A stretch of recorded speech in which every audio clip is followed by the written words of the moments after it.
போகிறோம் அப்படின்னா என்ன வீடியோ போகலாம் ஃப்ரம் லவ் டுடே வந்து இன்னைக்கு நம்ம வந்து கீபோர்டில் வாசிக்க போகிறோம். கேட்டு என்ஜாய் பண்ணுங்க.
இந்த வீடியோ உங்களுக்கு பிடிச்சிச்சுன்னா லைக் பண்ணுங்க, ஷேர் பண்ணுங்க, அப்புறம் சப்ஸ்கிரைபும் பண்ணிடுங்க.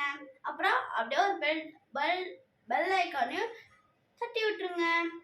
Bye bye. நம்ம நெக்ஸ்ட் வீடியோல பார்க்கலாம்.